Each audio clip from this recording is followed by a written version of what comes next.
Texas A&M's Provost wants faculty and students to report any ICE agents they see on campus. This is Monday, July 21st, 2025.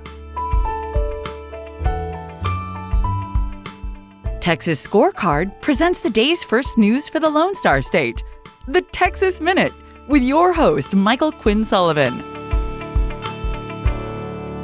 Welcome into Monday. Thanks for kicking off your week with the Texas Minute. A special session of the Texas legislature convenes at noon today, and there's speculation that Democrats might try to again bust the constitutionally required quorum. More on that story coming up.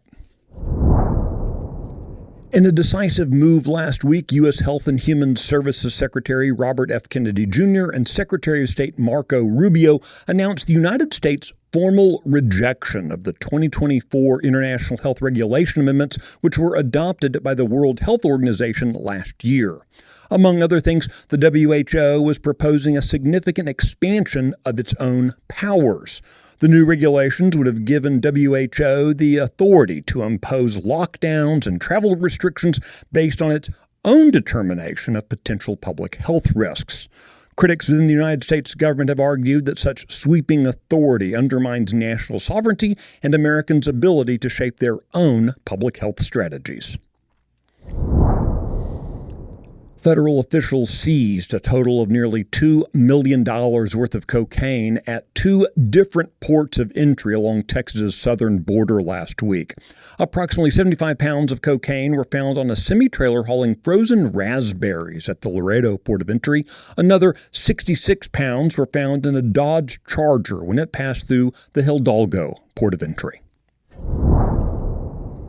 Texas A&M is facing criticism after an internal email from the university's provost surfaced asking staff, faculty, and students to contact university police if they see federal law enforcement officers on campus.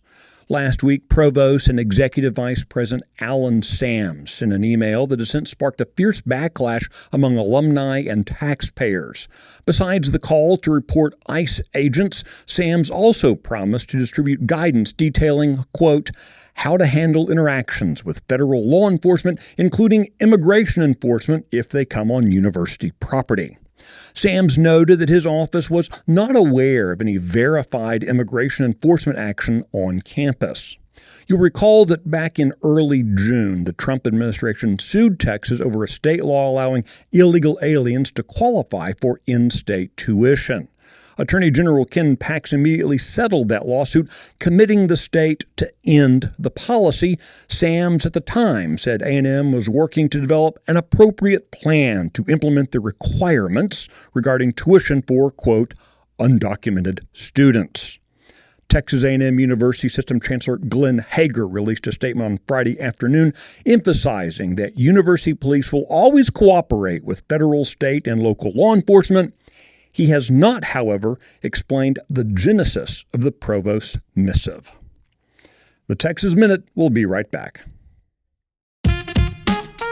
News and analysis on what's happening in Texas. End your day with daily headlines from Texas Scorecard. Every day at 5 p.m., join me, Brandon Waltons, as we recap the biggest stories of the day and talk about why they matter to you. Listen and subscribe to Daily Headlines from Texas Scorecard.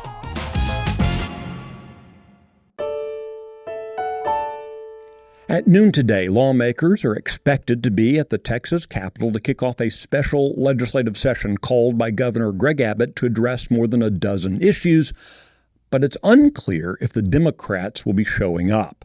The Texas Constitution requires 2/3 of each chamber to be present as a quorum for them to conduct business.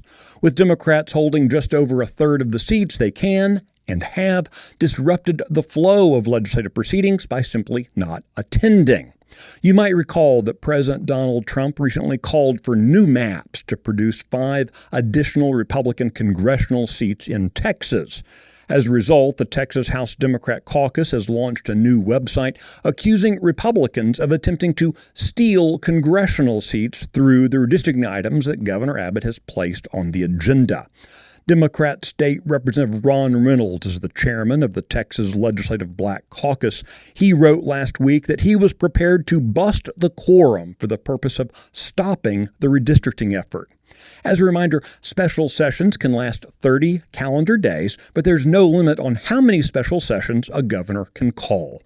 You can keep up with the latest details on this story and all the important news of the Lone Star State by visiting TexasScorecard.com. This edition of the Texas Minute was produced by Walker York and based on the original reporting of Sidney Henry, Addie Hovland, Robert Montoya, and Brandon Waltons. I look forward to seeing you out around the Lone Star State. Have a great day. Thanks for listening to the first news of the day for the Lone Star State. This has been the Texas Minute with your host, Michael Quinn Sullivan.